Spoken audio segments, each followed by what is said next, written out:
Hello. So I want to do a video about hardwood cuttings in Lantana. I've had a few people asking me. I posted another video about how to take care of lantanas and how to propagate them with greenwood cuttings. And it's the middle of fall and my plants are dormant and I'm pruning them. And I'm cutting off some pieces and I realized, hey, these are probably perfect for hardwood cuttings. And so I want to show how to do that. So let's get to it.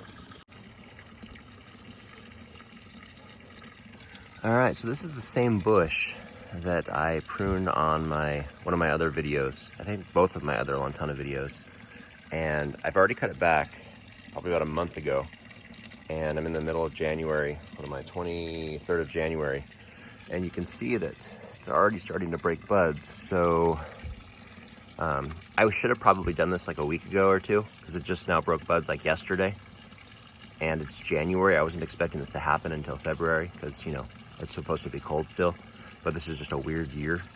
So anyway, I'm just gonna show you how to take cuttings, which should be pretty straightforward, just in case you don't know. I like to go cutting the ones near the bottom because I like that small amount of clearance. And so let me see if I can see myself doing this with one hand. But take out this lower branch. I'm gonna chop this off actually first. Take that off, that's a hardwood cutting, so I'll use that. And then back here, I'm gonna cut this one off right here. All right, so these are gonna be plenty. I could probably get at least, I don't know, 5 or 6, 7 hardwood cuttings off of this. So let me put these down. I can't do this with one hand. I should probably have my wife help me, but anyway. All right, so clean them up first. And that's a good sign. See how when I cut that off, you can see some green under there?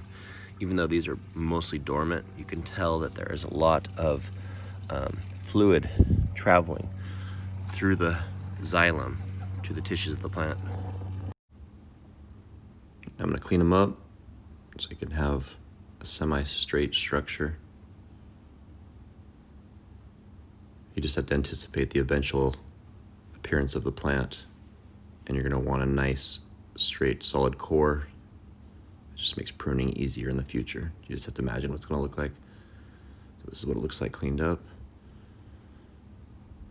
You also, when you do this, you don't wanna mix up the top and the bottom. You wanna make sure you're paying attention to what side's the top and what side's the bottom. If you stick the top in the ground, it'll just die and nothing will happen.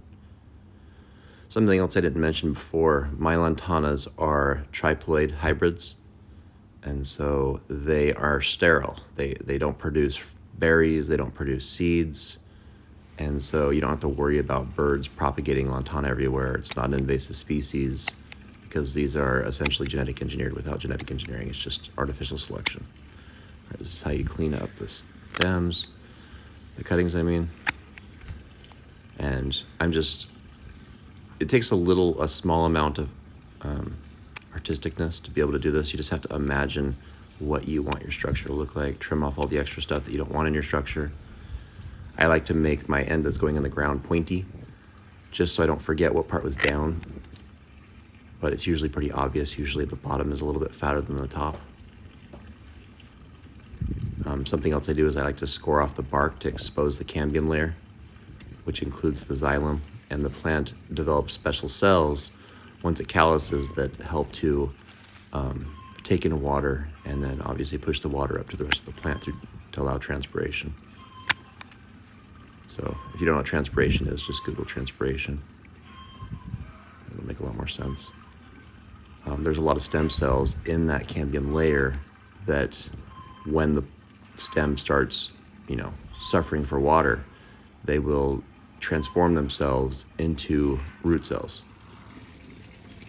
Okay, so here's a good spot. I have underground irrigation here, drip system. So this is kind of like my little nursery area. I do a lot of grapevine cuttings, just shove them in the ground, and grapevines do really well here. I'm trying to get them to root.